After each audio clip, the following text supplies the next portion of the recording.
Nung araw po, nagpatulpo si Lucarit. Yung Lucarit po, naina ni Rina nagpatulpo.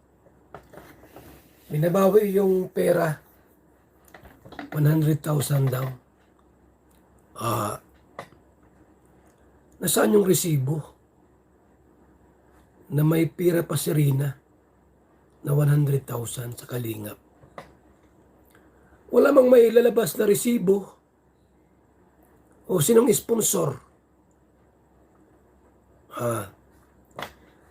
Alam yung perang hinahanap, 3 taon na ang nakalipas. Lucarit po talaga. Alam mo yung Lucarit? Nasisiraan ng ulo. Wala na makain ay.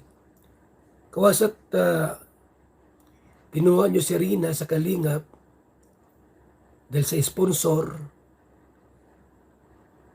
pinangakuan ng kotse, pinangakuan ng bahay, pinangakuan ng 1 million, ni isa walang natupad. Kaya nalukarit na po. Yan ang karma.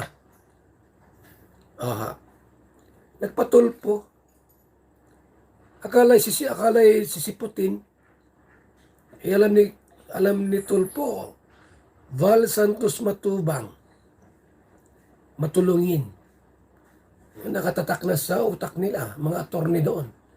Val Santos Matubang, nagpapabahay.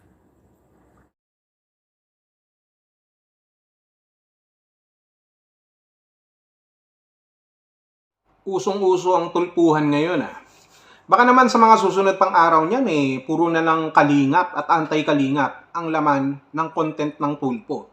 Pag magkakaganyan lalong sisikat ang kalingap. Kasi kada nga ipinapatulpo ang kalingap, mas lalong lumalabas kung ano talaga ang reputasyon ng isang tunay na kalingap. Nila Kuya Bal, nila Kalingap Rab, natin mga kalingap. Kung sino pa kasi ang nagpapatulpo, siya pa yung natutulpo. At hindi sila natututo sa kanilang ginagawang mga pagpapatulpo. Ang nangyari dito, may gustong gumaya. Itong grupo nila Rowename, na humahawak ngayon dito kay Reyna, gusto nilang maghabol. Gusto nilang habulin yung para daw kay Reyna na pera. Dahil matagal na raw po itong hindi na ibibigay, na puro pangako lang daw. Wherein, alam naman natin na mayroong mga pag-uusap noon pa dyan. At ngayon, bakit ito po ay hinuhukay?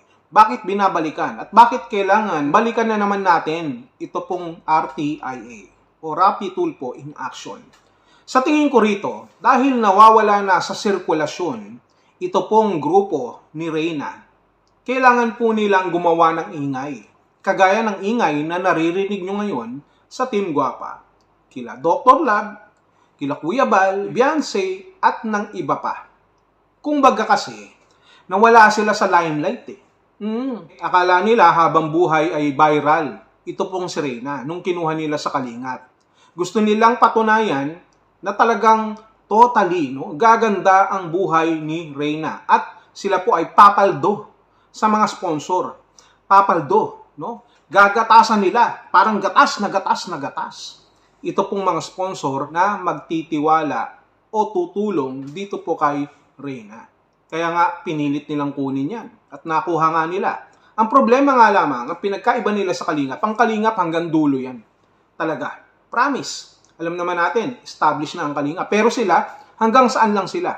Ngayon na nawala po sila sa sirkulasyon, nawala po sila sa limelight, at nagkalaos-laos na itong mga hindi sumikat, yung mga humahawak dito kay Reyna, kailangan nilang gumawa po ng issue na kahit ilang taon na po ang lumipas, baka kapag ipinresenta yung mga ebidensya na yan, baka ipagsampal-sampalan sa kanilang mga face yung mga expired na ebidensya. At tatanungin kung bakit ngayon lang, bakit now lang. So ang isasagot nila, now lang po kaming nag-file kasi nainggit po kami dun sa issue ng kabila. Pwede naman palang magpatulbo, baka pwede pa naming mabawi, baka pwede pang kumita. Yun ang gagawin nila. Kasi nga, wala na. Kapag wala ng issue, na maikakabit dito kay Reyna sa kanila pong grupo, sila Reyna's Community, sila Rowenim, at kung sino-sino pa dyan, gutom. Pati yung mga sponsor, nangihinayang na. Pati yung mga sponsor, tinatamad na sumuporta. Kasi nga naman, wala naman napupuntahan na tama. Walang mapupuntahan na permanente at magandang kinabukasan. Ito pong si Reyna, lalo na sa pangangalaga ang taong nadapa sa arena. Kagaya nila Rowenim. Ano? Nainggit ba kayo? Nabura kayo, no? Kaya nga, tutulungan din namin kayo kahit papano, no? Iko-content natin yan para makatulong din naman para na lang kay Reyna, hindi para sa inyo. Pero nakahanda ba kayo? Na kapag nakarating yan, muli, sila Kuya Bal, sila Kalingap Rab, sa Rapid Tulpo in Action, sigurado ba kayong mapupuruhan sila? Sigurado ba kayong mababa sila? Sigurado ba kayong mapapahiya sila? O baka naman ang mangyayari ay kaparehas ng nangyari doon sa Batalero family na sila pa ang napuruhan. Baka mapuruhan kayo rito. Baka magkahalongkatan dito kasi pagkatapos yung magpatulpo, magpapatulpo din kami. Diba? Aalamin namin lahat yan. Kung ano yung mga sinasabi nyo, baka magkahalongkatan pa dyan kung anong meron kayong kredibilidad. Baka nga hindi nyo nabayaran pa dyan yung mga tubero at karpintero, no, na pinapunta nyo yata ng gabi at lumindol. Yun, alam nyo ba yun? Di ba? Akala nyo ba patay na yun? Naku naman. Federico, total, nandito ka naman sa Kalingap, baka naman.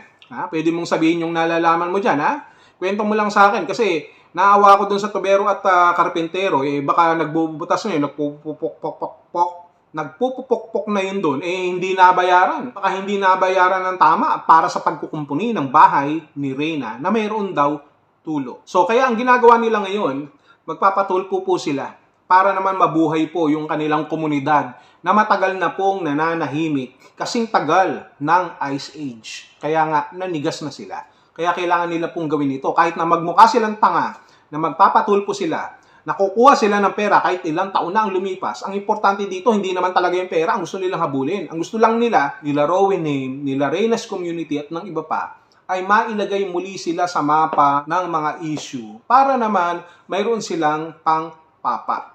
Meron naman silang silbi. Kasi parang hindi talaga sila nag-i-exist ngayon. Diba? So anong silbi ngayon?